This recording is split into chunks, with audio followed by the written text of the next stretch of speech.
চলে এলাম আপনাদের মাঝে আরও একটা নতুন রেসিপি নিয়ে। আজকে আমি আপনাদেরকে খুব সহজে কিভাবে ঘরে কাচ্চি বিরিয়ানি করে নেবেন সেই রেসিপিটা আপনাদের সাথে শেয়ার করব। আসসালামু আলাইকুম, welcome back to my channel. সবাই কেমন আছেন? আশা করছি সবাই ভালো আছেন, সুস্থ আছেন। আলহামদুলিল্লাহ, আল্লাহর অশেষ রহমতে আমরাও ভালো আছি। তো আজকে আমি খুব সহজে কিভাবে কাচ্চি বিরিয়ানি করা যায় কম সময়ে সেই রেসিপিটাই আপনাদের সাথে শেয়ার করব। অনুরোধ রইল ভিডিওটি না টেনে পুরোটাই দেখার চেষ্টা করবেন। আর যে যেখান থেকে আমার ভিডিওটি দেখছেন, ভিডিওটি দেখার শুরুতে একটা লাইক দিয়ে দিবেন। আর যদি ভিডিওটি ভালো লেগে যায় বন্ধুদের মাঝে শেয়ার করে দেবেন, সবাইকে দেখার সুযোগ করে দিবেন। আমি কিন্তু সবার ভিডিওতে ফুল ওয়াচ দিই, তো আমি আশা করব আমাকেও আপনারা ফুল ওয়াচ দিবেন, আমার ভিডিওটি ফুল ওয়াচ দিয়ে দেখবেন। আমি যতজনের ভিডিও দেখি আমি সবার ভিডিওতে কিন্তু লাইকটা দিয়ে আসি, তো আমার ভিডিওতে লাইকের সংখ্যা অনেক কম। তো আমি আশা করব অবশ্যই একটা লাইক দিবেন, আপনারা লাইক দিতে ভুলবেন না। তো আজকে আমি করব বিফ বিরিয়ানি। তো চলুন মূল রেসিপিতে চলে যাই। এখানে 1.5 কিলোর মতো গরুর মাংস নিয়েছি হাড় সহ। তো এই মাংসগুলো আমি ভালোভাবে ধুয়ে পানি জড়িয়ে নিলাম। কাচ্চি বিরিয়ানিতে গরুর মাংসগুলো আরেকটু বড় হলে ভালো হয়, আরেকটু বড় সাইজের। তো আমার মাংসগুলো একটু ছোট হয়ে গিয়েছে। দিয়ে দিলাম আমি স্বাদ মতো লবণ। এখন দিয়ে দিব আদা রসুনের পেস্ট। রসুন পেস্ট দিয়েছি 1 টেবিল চামচ, আদার পেস্ট 1 টেবিল চামচ। দিয়ে দিচ্ছি আমি গুঁড়া দুধ, যেহেতু আমার ঘরে টক দই নাই আমি গুঁড়া দুধ দিয়ে দিচ্ছি। আমি 2 টেবিল চামচ গুঁড়া দুধ দিলাম। নিয়ে নিলাম 1 পিস লেবু। তা আমি লেবুর রসটা এখানে চিপে দিয়ে দিব। এখানে টক দইয়ের কাজটা করবে গুঁড়া দুধ আর লেবুর রসে। দিয়ে দিলাম 1 টেবিল চামচ সয়া সস। এখন হচ্ছে আমি বিরিয়ানির মশলা দিয়ে দিব। এই মশলাগুলো আমার ঘরে বানানো। আমার চ্যানেলে বিরিয়ানির মশলার একটা ভিডিও দেওয়া আছে, আপনারা চাইলে আমার চ্যানেলে গিয়ে বিরিয়ানির মশলার ভিডিওটা দেখে আসতে পারেন। তো আমি এখন দিয়ে দিলাম 2 টেবিল চামচ বিরিয়ানির মশলা। দিয়ে দিচ্ছি আমি জিরা গুঁড়ো প্রায় 1 চা চামচের মতো, আমার এটা হচ্ছে টেবিল চামচ। এখন দিয়ে দিলাম ধনিয়া গুঁড়ো 1 চা চামচ। তো এখন আমি কিছু গরম মশলা দিচ্ছি। দিয়ে দিলাম 4টা এলাচ, সাদা এলাচ 2টা, দিয়ে দিলাম কালো এলাচ। তারপরে দিলাম 4টা লবঙ্গ, দিলাম 10-12টা গোলমরিচ।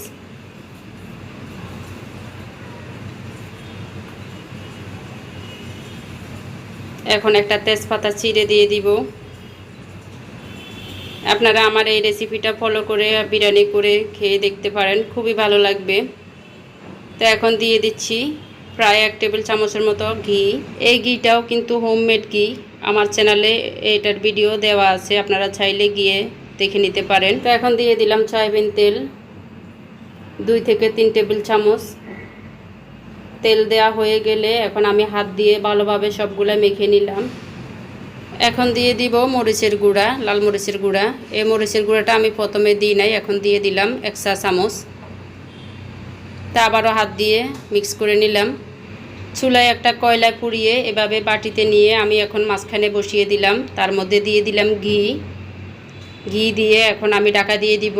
এই ধোঁয়ার কারণে কিন্তু স্মোকি ফ্লেভারটা আসবে মাংসের মধ্যে। তো আমি 5 মিনিটের জন্য এখন ঢাকা দিয়ে চুলায় চলে আসলাম। চুলায় একটা পাতিল বসিয়ে তার মধ্যে দিয়ে দিলাম পানি প্রায় 3 লিটারের মতো। তার মধ্যে দিয়ে দিলাম 1 চা চামচ শাহি জিরা, দিয়ে দিলাম একটা তেজপাতা চিড়ে, দিয়ে দিলাম 3-4টা সাদা এলাচ, দিয়ে দিলাম একটা কালো এলাচ। এখন হচ্ছে একটা স্টার আনিস দিয়ে দিলাম। দিয়ে দিলাম 4-5টা লবঙ্গ। তারপরে দিয়ে দিলাম 10 থেকে 12টার মতো গোলমরিচ। দিয়ে দিলাম লবণ, স্বাদ মতো লবণটা দিয়ে দিলাম। দিয়ে দিচ্ছি এখন সয়াবিন তেল। সবগুলা দেয়া হয়ে গেলে ভালোভাবে একটু নেড়েচেড়ে মিক্স করে নিব। এখন হচ্ছে আমি ঢাকা দিয়ে দিব। ঢাকা দিয়ে আমি পানিগুলো ফুটিয়ে নিব। এই তো পানিগুলো ফুটে গিয়েছে। এখন হচ্ছে আমি চাউলগুলো দিয়ে দিব, চিনি গুঁড়া চাউল। এখানে আমি 3 ফট চাউল ধুয়ে নিয়েছি, ধুয়ে পানি জড়িয়ে রেখেছি। এখন হচ্ছে আমি চাউলগুলা দিয়ে দিচ্ছি, দিয়ে একটু নেড়ে ছেড়ে দিলাম। তাই তো আমি পাটটা রান্না করে নিব, 80% রান্না করে নিব আমি, বাকিটা দমে দিলে এসে যাবে। হয়ে গেছে, এখন আমি নামিয়ে নিব, নামিয়ে ছেঁকে নিব। দেখেন ভাতগুলা হয়ে গেছে। এদিকে আমার বিরিয়ানির জন্য মাংসটা রেডি। এখন আমি কয়লাটা উঠিয়ে নিব। আমি যেভাবে কাচ্চিটা রান্না করতেছি এভাবে যদি আপনারা করেন তো মাংসটা রেস্টে রাখতে হবে না। আধা ঘন্টা 1 ঘন্টা অনেকে আছে রেস্টে রাখে, রেস্টে রাখার দরকার হবে না। সব মশলা মেখে এভাবে সাথে সাথে আপনারা বিরিয়ানিটা দমে দিয়ে দিতে পারবেন। তো আপনারা দেখতে পাচ্ছেন মাংসটা বিছিয়ে দিয়ে তার উপরে দিয়ে দিলাম 1/2 কাপ পেঁয়াজ বেরেস্তা, তারপরে দিয়ে দিলাম বাদাম কুচি। আমি এখানে কাজু বাদাম আর কাঠবাদাম কুচি করে নিয়ে দিয়ে দিলাম। তারপরে দিয়ে দিলাম কিশমিশ, দিয়ে দিলাম আলু বোখরা 4-5টা। এখন দিয়ে দিচ্ছি মাওয়া। এখানে আমি গুঁড়া দুধের সাথে একটু ঘি মিশিয়ে মিক্স করে নিয়ে তো দিয়ে দিলাম।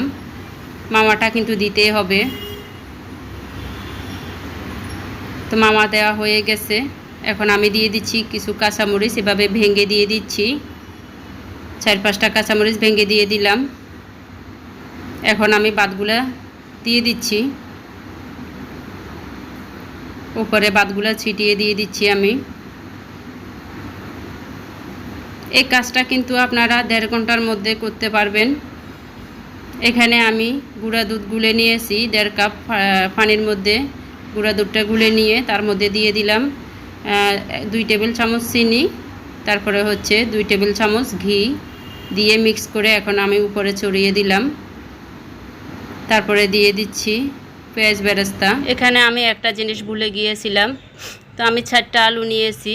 আলুগুলার মধ্যে একটু ফুড কালার আর লবণ দিয়ে তেলের মধ্যে ভেজে নিয়েছি হালকা। আলুগুলা মাংসের উপরে দেওয়ার কথা ছিল, আমি ভুলে গিয়েছি। তো এখন ভাতের ভিতরে আমি দিয়ে দিচ্ছি, এভাবে দিয়ে দিলেও হবে। তো এই তো আরও কিছু কিশমিশ দিয়ে দিলাম। এখন দিয়ে দিলাম ফুড কালার উপর থেকে। আমি একটু দুধের মধ্যে কিছু ফুড কালার দিয়ে গুলে নিয়েছি, তো আমি এখন দিয়ে দিলাম। আমার পাতিলটা দেখেন, পাতিলের কাছাটা কিন্তু একটু গর্তযুক্ত, আবার ডাকনার মধ্যেও গর্তযুক্ত। তো আমার এখানে একটা জিনিস কি, আটা দিয়ে মুখটা বন্ধ করার দরকার নাই, এভাবে হয়ে যাবে, একটুও ভাপ বের হবে না, এভাবে দমে দিলে হয়ে যাবে। তো একটা তাওয়া দিয়ে দিলাম, দিয়ে এখন পাতিলটা বসিয়ে দিলাম। হাই হিটে আমি রাখবো এখানে 10 মিনিট।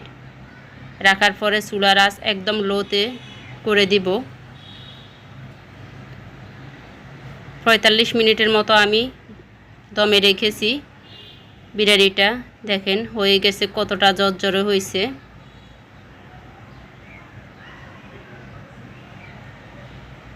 এভাবে আপনারা চাইলে কিন্তু খুব সহজে চটকাটে কম সময়ের মধ্যে এভাবে কাচ্চি বিরিয়ানি করে নিতে পারবেন।